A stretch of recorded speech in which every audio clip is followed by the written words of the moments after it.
வந்திருக்கிறோம் அப்பா. உமது வார்த்தையின் மகத்துவங்களை நாங்கள் பார்க்கும்படி எங்கள் கண்களை திறந்தலும் சுவாமி. கர்த்தாவே, நீ சொல்லுகின்ற காரியங்களை நாங்கள் கவனித்து கேட்கும்படி எங்கள் காதுகளை திறந்தலும் அப்பா. உமது வார்த்தையை எங்கள் இதயத்தில் ஏற்றுக்கொண்டு அதன்படி செய்யும்படிக்கு எங்கள் இதயத்தை உணர்வுள்ளதாக்கும் ஆண்டவரே. உமது வார்த்தைகள் ஒருபோதும் வெறுமையாய் திரும்பாது ராஜா. அது நீர் நினைத்த காரியம் ஆகும்படி வாய்க்கும் என்று எழுதப்பட்டுள்ளது தகப்பனே. அப்பா, நீர் அப்படி செய்கிற தயவிற்காக உம்மை துதிக்கிறோம். இயேசு ராஜாவின் நாமத்தில் பிதாவே, ஆமென். இன்றைய தியானத்திலே யோவான் 19வது அதிகாரம் 26, 27 வசனங்கள். இதில் நாம் பார்க்கும்போது ஆண்டவராகிய இயேசு கிறிஸ்து தனது தாயாரையும் தனது சீசனையும் தேற்றுவதை தேவன் நமக்கு வெளிப்படையாக உணர்ந்திருக்கிறார். தமது தாயாரையும் சீசரையும் தேவன் எப்படி ஆற்ற வேண்டும் என்று இதன் மூலமாக அவர் காண்பித்திருக்கிறார். ஆண்டவருடைய வார்த்தை எப்படிப்பட்டது? எபிரேயர் 4:12 நாம் பார்க்கும்போது அது ஜீவன் உள்ளதாயும் வல்லமை உள்ளதாயும் இருக்கிறது. எந்த பட்டயத்திலும் கருக்கானதாயும் அது இருபுறமும் கருக்குள்ள பட்டயமாகவும் இருக்கிறது. அது ஆத்துமாவையும் ஆவியையும் ஊனையும் கணுக்களையும் பிரிக்கத்தக்கதாக அது இருக்கிறது. அது நம்முடைய ஆத்துமாவையும் ஆவியையும் அது பிரிக்கத்தக்கதாக இருக்கிறது. நம்முடைய யோசனைகளையும் நினைவுகளையும் வகையறுக்கத்தக்கதாக இருக்கிறது. நம் தேவனுடைய வார்த்தைகள் வல்லமையுள்ளதாக இருக்கிறது. அந்த வார்த்தையாகிய ஆவியானவர் பரலோகத்திலிருந்து பூமியில கண்ணோக்கி பார்க்கும்போது தேவனை தேடுகிறவன் இல்லை, தேடுகிற உணர்வுள்ளவன் இல்லை, விண்ணப்பம் பண்ணுகிறவன் இல்லை, நன்மை செய்கிறவன் இல்லை, ஒருவனாகிலும் இல்லை, திறப்பிலே நின்று சுவற்றை அடைக்கத்தக்கவன் ஒருவனும் இல்லை என்றே கண்டார். இதெல்லாம் கூட அவருக்கு ஆச்சரியமாய் இருக்கவில்லை. ஆனால் ஒரு காரியத்திற்காக மனிதனை அவர் தேடினார். கிடைக்காத போது அவர் ஆச்சரியப்பட்டார். அது என்ன என்று பார்க்கும்போது ஏசாயா 22வது அதிகாரம் 50வது வசனத்தில் 63வது அதிகாரம் 5வது வசனத்தில் நான் பார்த்தேன், துணை செய்வார் ஒருவரும் இல்லை, தாங்குவார் ஒருவரும் இல்லை என்று ஆச்சரியப்பட்டேன். துணை செய்ய யாரும் இல்லை, ஆற்றுவதற்கு யாரும் இல்லை என்று தேவன் ஆச்சரியப்பட்டார். எல்லாரும் துக்கத்தில் அமிழ்ந்து போயிருக்கிறாங்க. அவங்கவுங்க ஒவ்வொரு துக்கத்தில் இருக்கிறாங்க. ஆனால் ஒருவருக்கொருவர் ஆற்றுகிற தன்மை இல்லை, ஆற்றுகிற தன்மை இல்லை என்று தேவன் பார்த்து ஆச்சரியப்பட்டார். இதனால தான் அவர் யாரை நான் அனுப்புவேன் என்று சொல்லி தேவகுமாரனாகிய இயேசு கிறிஸ்துவை அதற்காக ஸ்பெஷலாக அபிஷேகம் பண்ணினார். ஏசாயா 61:1 இதயம் நொறுங்குண்டவர்களின் காயம் கட்டுதலுக்காக அபிஷேகம் பண்ணப்பட்டார். இதயம் யாரெல்லாம் நொறுங்குண்டவர்களாக இருக்கிறாங்களோ அவர்களுடைய காயத்தை கட்டும்படியாக குமாரனாகிய இயேசு கிறிஸ்து அபிஷேகம் பண்ணப்பட்டார். அதுக்காக தான் அவர் இந்த பூமிக்கு இறங்கி வந்தார். அநேகர் அவரை பார்க்கிறவர்கள் ஆண்டவருடைய பாதத்தில் விழுந்து, மகதலேனா மரியாள் பார்த்தீங்கன்னா அவர் இதயம் நொறுக்கப்பட்டவராக அவர் பாதத்தில் விழுகிறார். விழுந்து அழுது அழுது அழுது அவர் பாதமே நனைந்து கழுகுற அளவிற்கு அவருடைய உள்ளம் உடைக்கப்பட்டிருந்தது. ஆனால் மனிதர்கள் பார்க்கும்போது எப்படி பார்த்தாங்க? இவள் பாவியான பெண்ணாச்சே, இவளை தொடர்ந்து யாருன்னு அவருக்கு தெரிஞ்சிருக்குமே அப்படின்னு சொல்லி தான் பார்த்தாங்க.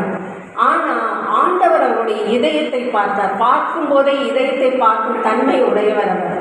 அப்போ அவளுடைய அந்த காரியத்தை தேவன் பார்த்து அவருடைய இதயத்தை குணமாக்கும்படி, மகளே உன் பாவங்கள் உனக்கு மன்னிக்கப்பட்டது என்று சொன்னார். அவ்வளவுதான் பாருங்க, அவளுடைய இதய காயமெல்லாம் மாறி போகி சமாதானம் உண்டாகி அவள் சந்தோஷமுடையவளாய் மாறி போனார். ஆண்டவர் மரித்த பிறகும் கூட கல்லறையில் இருக்கவே நின்று கொண்டிருந்த ஆண்டவரை முதலாக தரிசித்த அந்த பெண்ணாக அவள் இருக்கிறார். அப்படின்னா பாருங்க, ஆண்டவரிடத்திலே தங்கள் இதயங்களை ஊற்றுகிறவர்களுக்கு அவர் காயம் கட்டுகிறவராக இருக்கிறார்.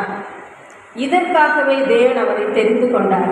சிலுவையின் மரணத்தின் போது பார்த்தீங்கன்னா அங்கே 3 பேருடைய இதயம் காயப்பட்டிருந்தது. ஒன்று இயேசு ராஜாவின் இதயம், இன்னொன்று அவருடைய தாயாகிய மரியாளின் இதயம், இன்னொன்று யோவானுடைய இதயம். இந்த 3 பேருடைய இதயமும் காயப்பட்டதாக, நொறுக்கப்பட்டதாக தேவன் பரத்திலிருந்து பார்க்கிறார். அப்போ தேவன் அவர்கள் நேச வைராக்கியத்தோடு ஆண்டவருக்காக இந்த காரியத்தை செய்து முடிக்கும் அளவும் அவர்கள் எவ்வளவோ நொறுக்கப்பட்டும் அந்த இடத்தை விட்டு அவர்கள் நகரவே இல்லை. ஏசப்பா என்னதான் அவர் வெளியரங்கமாக 7 வார்த்தைகளை பேசியிருந்தா கூட அவர் உள்ளுக்குள்ளே என்ன ஃபீல் பண்ணார், அவர் சிலுவையில் அறையும் போது அவருக்கு எப்படியெல்லாம் ஃபீல் பண்ணார் அப்படிங்கிறத நம்ம சங்கீதத்தில் பார்க்க முடியும். சங்கீதம் 22 பார்த்தீங்கன்னா அவரை 7வது வசனம் 8வது வசனத்தில் பார்த்தீங்கன்னா, என்னை பார்க்கிறவர்கள் பரியாசம் பண்ணி உதட்டை பிதுக்கி தலையை துலுக்கி கர்த்தர் மேல் நம்பிக்கையாக இருந்தானே அவர் இவனை ரட்சிக்கட்டும், அவர் இவன் மேல் பிரியமாக இருந்தாரே அவர் இவரை விடுவிக்கட்டும் என்றெல்லாம் பேசுகிறாங்க. ஒன்று தேவனை நிந்திக்கிறாங்க, அவர் மேலே பிரியமாக இருக்கிறது ஜனங்களுக்கு பிடிக்கல. இன்னொன்று அவங்களுடைய முக அசைவையெல்லாம் தேவனுக்கு பாதிப்பை உண்டாக்குகிறது. பாருங்க, அவங்க உதட்டை பிடிக்கிறது தெரியுது, தலையாட்டுறது தெரியுது, இதெல்லாம் அவருக்கு எதிராக செய்து அவர் மனதை பாதிக்கிறது. இன்னும் அவங்க உடலில் அவர் எத்தனை பாதிப்பை எல்லாம் அவர் உணர்ந்து கொண்டே வந்தார் அப்படிங்கிறத அந்த சங்கீதம் முழுவதும் நீங்கள் படித்து பார்க்கும்போது அது அநேக காரியங்களை வெளிப்படையாக எழுதப்பட்டிருக்கிறது. 14-15 வசனங்களில் பார்த்தீங்கன்னா, தண்ணீரை போல ஊற்றுந்தேன், என் எலும்புகள் எல்லாம் கட்டுவிட்டது, என் இதயம் மெழுகு போல் ஆகி என் குடல்களின் நடுவே உருகிற்று அப்படின்னு சொல்றாரு. என் வாய் மேல் வாயோட ஒட்டி கொண்டது, என் பெலனெல்லாம் காய்ந்து போனது அப்படின்னு சொல்றாரு. அதையெல்லாம் அவர் ஃபீல் பண்ணிகிட்டே இருந்திருக்கிறார். ஆனால் அவர் வெளியே ஒரு வார்த்தை கூட சொல்லலை. அவருக்காக வலிக்குதுன்னு சொல்லலை, நான் இப்படி கஷ்டத்தில் இருக்கிறேன்னு சொல்லலை. ஆனால் ஆவியானவர் உள்ளே பூந்து போய் அவர் முதலையே பார்த்து இது தீர்க்க தரிசனமாக எழுதி வச்சுட்டார். இவ்வளோ பாடுகளையும் அவர் பட்டுக்கொண்டு தான் அதை வெளிப்படையாக எதையும் சொல்லாமல் அவர் இதயத்தை காயத்தை சுமந்தவராக அவர் சிலுவையில் நின்று அங்கே அமைதியாக தொங்கிக் கொண்டிருக்கிறார். ஏன் அவர் இத்தனை நிந்தை, அவமானம், பரியாசதெல்லாம் ஏன் சுமக்கணும் சொல்லுங்க பார்க்கலாம். அவர் நம்முடைய பாவம், நம்முடைய மீறுதல் நிமித்தம் காயப்பட்டார், உண்மைதான். ஆனால் ஏன் இந்த நிந்தை, அவமானம் அப்படி அதெல்லாம் சுமக்கணும் அப்படின்னு பார்த்தீங்கன்னா, நம்மளுக்கு சமாதானத்தை உண்டு பண்ணும் ஆக்கினை அவர் மேல் வந்தது. நமக்கு சமாதானத்தை கொடுக்கணும்னா அவர் இந்த ஆக்கினையை சுமந்துக்கணும். அவருடைய இதயம் நொறுக்கப்பட அவர் விட்டு கொடுக்கணும். நமக்கு சமாதானத்தை உண்டு பண்ணும் ஆக்கினையை அவர் ஏற்றுக்கொண்டார். அதனால தான் பார்த்தீங்கன்னா ஆண்டவர் இவ்வளோ பரியாசம், இவ்வளோ காரியங்களை அவர் விட்டு கொடுத்தார். எல்லாவற்றிற்காகவும் அவர் விட்டு கொடுத்தார். அப்போ தேவன் நமக்கு சமாதானத்தை உண்டு பண்ண, நம்முடைய மன காயங்களை ஆற்றும்படியாக அதற்காக அவர் சமாதானத்தை சம்பாதித்தார். என்னுடைய சமாதானத்தையே உங்களுக்கு கொடுக்கிறேன் என்று சொல்லும்படியாக தேவன் அப்படிப்பட்ட காரியத்தை சிலுவையிலே அவர் சம்பாதித்தார். அந்த நிந்திக்கிறவனுடைய நிந்தனைகள் என் மேல் விழுந்தது, அதுதான் அந்த சமாதானத்தை உண்டு பண்ணும் ஆக்கினை. தேவன் அதை உண்டு பண்ணினார். இன்னும் 2வதாக மரியாளை குறித்து நம்ம பார்க்கும்போது, மரியாள் அவங்க சொல்லவே முடியாது. 17 வயது நிரம்பிய ஒரு பரிசுத்தமான கன்னிகை. அவங்க என்னைக்கு பாவம் உலகத்தில் பிறந்துச்சோ அப்பவே இந்த பெண்ணை தேவன் தெரிந்தெடுத்திருந்தார். இந்த பாவத்தை எப்படி அழிப்பது, ஒரு பெண்ணால் உள்ள வந்த பாவத்தை ஒரு பெண்ணின் வித்தை வைத்து எப்படி அழிப்பது என்று தேவன் வைத்த திட்டத்தின் தீர்மானத்தில் இருந்தவர் தான் அந்த மரியாள். அப்படி இருந்த மரியாள் கிட்ட தேவதூதர் சொல்றார், கிருபை பெற்றவளே நீர் வாழ்க, கிருபை பெற்றவளே நீர் வாழ்க என்று சொல்லி அவளை வாழ்த்தும் போது அவள் என்ன செஞ்சிருக்கணும்? அவள் சந்தோஷப்பட்டு பூரிப்படைந்து குதிச்சிருக்கணும். ஆனால் மாறாக அவங்க என்ன செய்கிறாங்கன்னு பாருங்கள். லூக்கா எழுதின சுவிசேஷம் 1வது அதிகாரம் 29வது வசனத்தில், அவளோ அவனை கண்டு அவன் வார்த்தையினால் கலங்கி இந்த வாழ்த்துதல் எப்படிப்பட்டதோ என்று சிந்தித்து கொண்டிருந்தார். ஆனால் சந்தோஷப்படாமல் ஏன் அவங்களுக்கு ஒரு கலக்கம் வந்தது? அவங்க சந்தோஷம் தானே பட்டிருக்கணும். அவங்களுக்கு ஏன் கலக்கம் வந்தது அப்படின்னா, அவங்களுக்கு கஷ்டம் இருக்குதுங்கிறத முன்னாடியே தேவன் ஒரு அடையாளமாக காண்பிக்கிறார். அந்த மாறுபட்ட உணர்வு வரும்போதே நாம் அறிந்து கொள்ளலாம், ஆண்டவர் ஏதோ ஒரு காரியத்தை செய்ய போகிறார் என்று. அப்படிதான் அவருக்கு ஒரு மாறுபட்ட உணர்வு, கலக்கம் ஏற்பட்டது. அப்போ மரியாள் அப்போ கூட அவங்க எதற்காகவும் தன்னை மாறாக நடக்காமல் தேவ சித்தத்துக்கு தன்னை அர்ப்பணித்தார். இதோ நான் உமது அடிமை என்று சொல்லி ஆண்டவருக்காக தன்னை ஒப்பு கொடுத்தார். தன்னுடைய எல்லா காரியங்களையும் ஒப்பு கொடுத்தார்.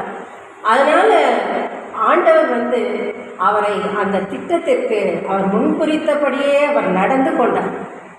அவங்க ஒரு கன்னிகை கர்ப்பவதியாகி குமாரனை பெறுதல் அப்படிங்கிறது ஒரு சாதாரண விஷயம் கிடையாது அந்த காலத்தில். இந்த காலத்தில் தான், அந்த காலத்தில். அப்போது யோசேப்புக்கு அவர் நியமிக்கப்பட்டிருந்தார் என்று எழுதப்பட்டிருக்கிறது.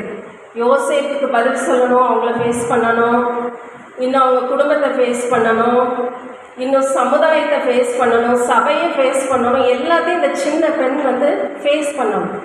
எல்லாத்தையுமே அவங்க போல்டாக ஃபேஸ் பண்ணுறாங்க, எல்லாவற்றையும் போல்டாக ஃபேஸ் பண்ணுறாங்க. அப்படின்னா ஆண்டவர் அவருக்கு அந்த கிருபையை கொடுத்திருந்தார். மரியாள் அவரை குறித்து ஞானிகள் சொன்னது, தீர்க்கதரிசிகள் சொன்னது, தேவதூர்கள் சொன்னது எல்லாவற்றையும் தன் இதயத்தில் வைத்து கொண்டு சிந்தனை பண்ணி கொண்டிருந்தார். அப்போ மரியாளுக்கு ஆண்டவர் இப்படிப்பட்ட கிருபையை கொடுத்திருந்தார். அப்போ எல்லாவற்றையும் அவர் இதயத்தில் சுமந்து சுமந்து இறுதியில் தனக்கு அன்பான மகன், தான் வளர்த்து ஆளாக்கிய இயேசு, அவர் இன்றைக்கு சிலுவையில் தொங்கும்போது அவருடைய மனம் எவ்வளவாய் துடித்திருக்கும். அவர் ஒவ்வொரு சொட்டு இரத்தமாக அவர் சிந்த சிந்த அவர் சிலுவையின் அருகவே நின்று பார்த்து கொண்டிருக்கிறார். சிலுவையின் அருகேயே அவரை கட்டி போட்டது. அவர் நின்று பார்த்து கொண்டே இருக்கிறார். சிலுவை மரணம்னா என்ன? அவங்க அடித்து தொங்க போட்டுருவாங்க. ஆனால் அந்த ரத்தம் சொட்டு சொட்டா சொட்டு சொட்டா கீழே போய் ரத்தமெல்லாம் கீழே போனதும் அவங்க மறித்து போயிடுவாங்க. அப்படிதான் அவருடைய மகனுடைய அந்த ரத்தம் கீழே சொட்டு சொட்டாய் சிந்தும்போது அவர் அந்த மரணத்தை எப்படி பார்க்க முடியும்? அணு அணுவாய் சாகிறதை எப்படி பார்க்க முடியும்? ஒரு பெண்ணுக்கு என்ன நேரிடக்கூடாதோ அது அந்த பெண்ணுக்கு நேரிட்டது. அவ்வளவு வேதனையும் அந்த மரியாள் தாங்கி கொண்டார். எதற்காக? பிதாவின் சித்தத்தை நிறைவேற்ற வேண்டும் என்று அவர் மேலுள்ள அந்த நேச வைராக்கியம் அவரை அப்படி நிற்க வைத்தது. அதே போலதான் சீஷனாகிய யோவான் என்ன சித்திரவதை பட்டா கூட அந்த சித்திரவதை பண்ணுறதை பார்க்கறதுங்கிறது ரொம்ப கொடுமையான விஷயம். சித்திரவதை அனுபவிக்கிறது கூட அனுபவிச்சிடலாமான்ருக்கு. ஆனால் ஒருத்தரை சித்திரவதை பண்ணுறதை பார்க்கறது ஒரு இதய தைரியம் இல்லாமல் யாரும் நிற்க முடியாது. இந்த யோவானுக்கு பார்த்தீங்கன்னா பேருக்கு கூட மறுதளிச்சுட்டு ஓடி போயிட்டாரு. சீசர்கள்லாம் மேய்ப்பனை வெட்டுவேன், ஆடுகள் சிதறடிக்கப்படும் அப்படிங்கிற மாதிரி எல்லாரும் ஓடிட்டாங்க. ஆனால் இந்த யோவான் மட்டும் பாருங்கள், தன்னை உயிருக்கு அஞ்சவே இல்லை. என்னையும் இப்படி சிலுவையில் அரைச்சிருவாங்களோ, என்னை பிடிச்சி வச்சுருவாங்களோ அப்படின்னு ஒரு பயமே இல்லை. அவர் அப்படியே தன்னுடைய இயேசுவின் தாயாகிய மரியாளுடைய கூட நின்று கொண்டே இருக்கிறார். 6 மணி நேரமும் நிற்கிறாங்க. அவங்க படுற வேதனையெல்லாம் பார்க்குறாங்க. அவர் இறுதி நேரத்தில் என்ன சொல்லுவாரோ, ஏதாவது சொல்லுவாரோ அப்படின்னு சொல்லி அவரை பார்த்து கொண்டே நிற்கிறாங்க. தன் ஜீவனை ரட்சி விரும்புகிறவன் அதை இழந்து போவான், அதை வெறுக்கிறவனோ அதை காத்து கொள்வான் என்ற வேத வார்த்தையின்படி ஆண்டவர் அவருக்கு என்ன சொல்லுகிறார்? அந்த வார்த்தையின்படியான பாக்கியம் அவருக்கு கிடைக்கிறது. நான் வருமளவும் இவன் இருக்க எனக்கு சித்தமானால் உனக்கு என்ன என்று பேதுருவை நோக்கி கேட்டார். அப்போ ஆண்டவர் வருமளவும் இவர் இருப்பார் என்ற பேச்சு அதனால் உண்டானது என்று வேதத்தில் எழுதியிருக்கிறது. அப்போ பார்த்தீங்கன்னா இந்த பாக்கியத்தை அவர் சுதந்திரித்து கொண்டார். யோவான் மூலமாக தான் நாம் அநேக விசேஷங்களை பார்க்க முடியும். யோவான் மற்ற சுவிசேஷங்களை விட அவருடைய சுவிசேஷத்தில் ஒரு விசேஷம் இருக்கிறது. யோவான் 17வது அதிகாரத்தில் பார்த்தீங்கன்னா, ஆண்டவர் பிதாவோடு செய்த விரிவான ஜெபத்தை அவர் மட்டும்தான் எழுதியிருக்கார். அந்த ஜெபத்தை நீங்கள் அதில் மட்டும்தான் பார்க்க முடியும். அதே மாதிரி அவர் எழுதின நிரூபங்களிலும் அவர் வெளிப்படுத்தின விசேஷத்திலும் பார்த்தீங்கன்னா, நியாய தீர்ப்பு, நரகம், மோட்சம், ஆண்டவரை நாம் எப்படி விசுவாசிக்க வேணுங்கிற அந்த எல்லா காரியங்களையும் அவர் தான் நமக்கு தேவன் மூலமாக நமக்கு வெளிப்படுத்தினவர். யோவான் ஆண்டவருக்கு மிகவும் அன்பாக இருந்த சீஷன், அவர் மார்பருகே சாய்ந்து கொண்டிருந்தவர். அப்படிப்பட்ட அந்த சீஷன் அவர் படுகின்ற வேதனைகளை எல்லாம் பார்த்து கொண்டு அந்த சிலுவையின் அருகே தன்னுடைய காலை கட்டி போட்டவராக அவர் நேச வைராக்கியத்தினாலே அங்கே நின்று கொண்டிருந்தார். நேசம் வலியது, அதிலும் நேச வைராக்கியம் பாதாளத்தை போல் கொடியது என்று உன்னத பாட்டு 8:6 பார்க்கணும். அப்போ அப்படிப்பட்ட கொடுமையான ஒரு காரியம் தான் அந்த நேச வைராக்கியம். அப்படிப்பட்ட வைராக்கியத்தோடு இந்த 3 பேரும் நிற்கிறாங்க. ஆண்டவர் பார்த்தார், துணை செய்வார் யாரும் இல்லை, தேற்றுவதற்கு யாரும் இல்லையே என்று ஆண்டவர் அங்கிருந்து பார்க்கிறார். அப்போ வார்த்தையை அனுப்பி அவர் குணமாக்கும்படிக்கு அவர் அங்கே இறங்குகிறார். ஆண்டவராகிய இயேசு கிறிஸ்துவின் வாயை திறந்து அவர் இருவரையும் தன் கைகளை வைத்து அணைத்து ஆறுதல் சொல்லும்படியாக முடியாததினாலே, அவர் கரங்களோ ஆணிகளால் கடாவப்பட்டிருந்ததினாலே, அதுபோல இந்த ஒரு வார்த்தையை இருவருக்கும் ஒருங்கே வெளியே வரும்படிக்கு இருவரையும் அணைத்து ஆறுதல் சொல்லும்படியாக அவர் இந்த வார்த்தையை அவர் சொன்னார். இந்த வார்த்தையின் மூலமாக இருவரின் இதயமும் காயங்களும் மாற்றப்பட்டது. அந்த நேரமே யோவான் அவருடைய தாயாரை தம் பக்கமாக சேர்த்து கொண்டார் என்று வேதம் சொல்லுகிறது. அப்போ இருவருக்கும் ஒருவரை ஒருவர் தாங்கும் போது இருவருடைய காயங்களும் மாற்றப்பட்டது. தேவனுடைய வார்த்தை அவர்களை குணமாக்கியது. இதைத்தான் ஆண்டவர் பிதாவாகிய தேவன் நமக்கும் அவர் செய்யும்படியாக சொல்லுகிறார். நாம் ஒருவர் நாம் காயப்பட்டு துக்கப்பட்டு ஒடுங்கி போகும்போது நாம் அவங்கவுங்களுக்கு ஒவ்வொரு சிந்தை இருக்கும். அந்த சிந்தையின்படி அவங்கவுங்க காயப்பட்டு தான் இருப்பாங்க. ஆனால் ஒருவருக்கொருவர் தேற்றிக்கொள்ளுகிற அந்த காரியம் இல்லாமல் இருக்கிறது. ஆண்டவர் இதை பார்த்து தான் ஆச்சரியப்படுகிறார். அதனால் அவருடைய சித்தத்தின்படி நம்ம என்ன செய்யணும்? ஒருவரை ஒருவர் ஆற்றுகிறவர்களாக இருக்கணும். யாரெல்லாம் காயப்பட்ட உள்ளத்தோடு இன்றைக்கு வந்திருக்கிறோமோ அவருடைய இதய காயங்களை எல்லாம் தேவன் பார்க்கிறார். சிலுவையின் அண்டையில் அருகில் இதயம் நொறுங்குண்டவர்களுக்கு தேவன் சமீபமாக இருக்கிறார். அதனால் சிலுவையை நோக்கி யாரெல்லாம் அந்த இதயம் நொறுக்கப்பட்டவர்களாக, என்னுடைய வேதனையை நான் யாரிடத்தில் சொல்லுவேன், என்னுடைய துன்பங்களை நான் யாரிடத்தில் சொல்லுவேன் என்று யாரெல்லாம் இதயம் நொறுக்கப்பட்டவர்களாக தேவனிடத்தில் வருகிறார்களோ அவர்களை தேவன் குணமாக்குகிறார். இந்த வார்த்தையின் வல்லமை அதுதான். தேவன் ஒரு வார்த்தையை அனுப்பினார்னா அந்த வார்த்தை கிரியை செய்து கொண்டே இருக்கும். அவர் விரும்புகிறது எல்லாம் செய்து முடிச்சுட்டு தான் அவர்கிட்ட திரும்பும், சும்மா திரும்பாது. அதனால இந்த வார்த்தையின் மகத்துவம் அதுதான். அவர் செய்தது காரணமே அதுதான். எல்லாருடைய இதயத்தின் காயத்தையும் ஆற்ற வேண்டும். அதை ஆற்றிக்கொண்டே இருக்கும். யாரெல்லாம் சிலுவை மரத்துக்கு வர்றாங்களோ அவங்களுக்கு ஆற்றிக்கொண்டே தான் இருக்கும். இதுதான் அவருடைய வார்த்தையின் மகத்துவமாக இருக்கிறது. தேவன் அதை இன்றைக்கு நம்மகிட்ட எதிர்பார்க்கிறார். ஜெபம் செய்வோம். இயேசுவின் தாய் உருவாகும் முன்னே இயேசுவில் தரிசனம் வைத்தீரையா. இயேசுவின் பெயர் உருவாகும் முன்னே மரியாளின் பாடுகள் குறித்தீரையா. எப்படிப்பா உமக்கு நன்றி சொல்லுவேன், சொல்ல வார்த்தையே இல்லை. மரியாளின் பாடு நினைத்தால் தூக்கமில்லை, இதயம் தாங்கவில்லை. எப்படிப்பா இப்படி பாடு சுமந்தி, சொல்ல வார்த்தையே இல்லை. மரியாளின் பாடு நினைத்தால் தூக்கம் தூக்கமில்லை, இதயம் தாங்கவில்லை, பாவங்கள் அழியவில்லை, சாபங்கள் நீங்கவில்லை, மரணமோ கொடிய தொல்ல, ரத்தம் சிந்தி மீட்டீரையா ஏசையா, ரத்தம் சிந்தி மீட்டீரையா. இப்படி பாடு சுமந்தி சொல்ல வார்த்தையே இல்ல, மரியாளின் பாடு நினைத்தால் தூக்கமில்லை, இதயம் தாங்கவில்லை, மரியாளின் இதய காயம், யோவானின் மனதி காயம், இயேசுவின் இதய காயம், வார்த்தை அனுப்பி சுகமாக்கி நீ ஏசையா, வார்த்தை அனுப்பி சுகமாக்கி நீ.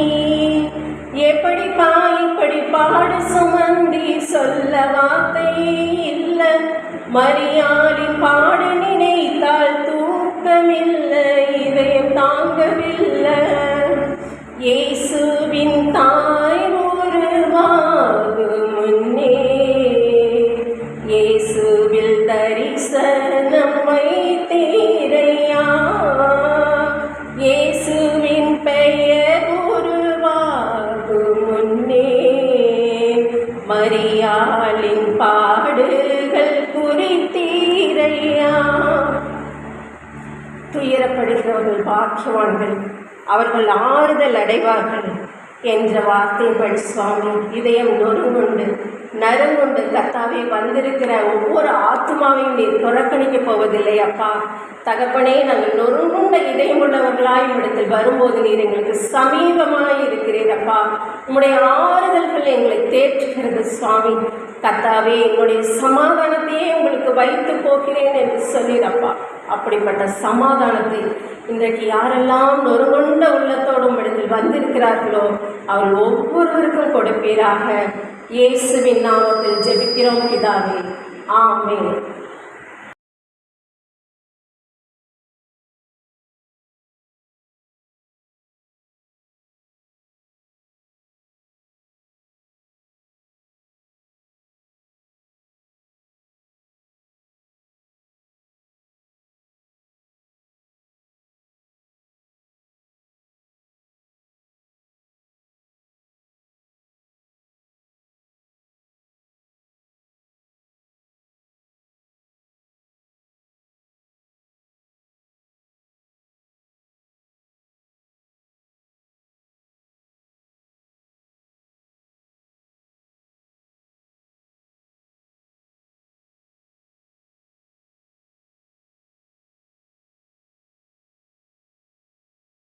வந்திருக்கிறோம் அப்பா.